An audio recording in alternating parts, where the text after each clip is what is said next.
Hello everyone, my name is Andy Ng and we are into this course called How to Close Every Sale.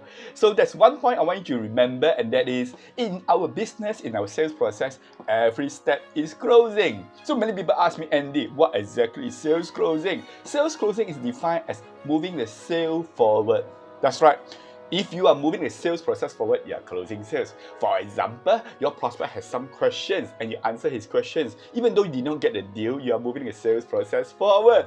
And the other thing is that your prospect may have some misunderstanding or due to some lack of funds, and you help him to get some funds. So you're moving the sales process forward, and he may actually buy from you or sign the order immediately. So that's our lecture 2 today, called How to Close Every Sale. And the key thing is not just to take the money, because a lot of people say to you is take money, but to the prospect it's actually losing money. So today is the start of the painful journey. I want to make it start of an enjoyable journey for them. So I do not just take the order, I actually help them to fulfill what they need. And it is never a destination, it's just a process.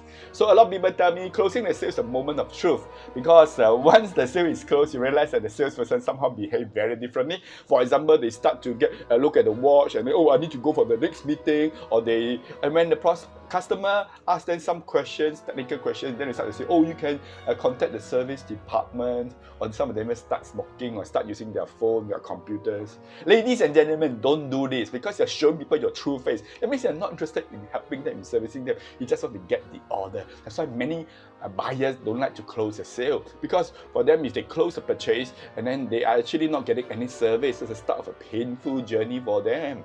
So to me, sales closing involves everything right from the start. How do you build your company, build your reputation? How do you actually establish your brand? How do you dress? How do you actually do this and do that? So it is not just you giving them the order, get them fill in. It's not, it's actually everything. So you need to be quite presentable and professional. But one thing for sure, either you're closing sales for your company or you're closing sales for your competitor.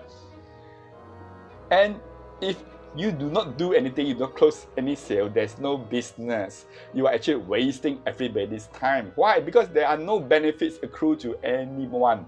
Of course, you say you don't earn a commission, but how about a prospect? To me, a prospect will suffer more if you don't close a sale. Because before he sees you, he has some issues, and then now you see him, you let him know his issues are very serious, and there is a hope, there's a solution, and yet you did not close the sale, you did not overcome his objection. And he'll become more frustrated. His need will be even much more. He'll be more painful. So ladies and gentlemen, please don't inflict pain on people. Please close every sale. And if you've done correctly, closing the sale is just a confirmation. It's just about going through some details like specification, price, payment, paperwork. And for me, sometimes I just ask questions. When do you want to get started? That's also a detailed question. And I know that if my sale is not closed, I need to do follow-up. Follow-up is everything. And I know very well that sales closing is the opening of a relationship. Because anybody can create a sale, but can anyone create a lifelong customers? And it is the start of a long-term journey, and it's always start with me, the salesperson, taking the first step, that is asking for the sale. So ladies and gentlemen, if you don't ask for the sale, you are not moving the sale process forward. And why are many salespeople afraid of asking for the sale? I think many of them, they are afraid of rejection. You see, if you don't ask, you won't get rejected. Many salespeople have low self-esteem. They don't believe in a company, don't believe in themselves. And many of them lack preparation, lack training, and they're creating their own resistance. And I must say, quite a number of them have wrong understanding of sales. To me, sales is just professionally helping people to buy. There's no such word called sell in sales. It's just professionally helping people to buy. That's what it is. I help people to buy, I don't actually sell.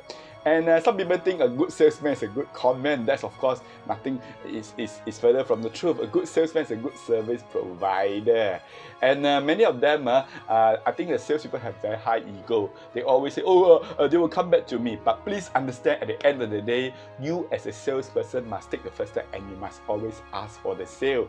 You don't ask for the sale, you're asking for trouble.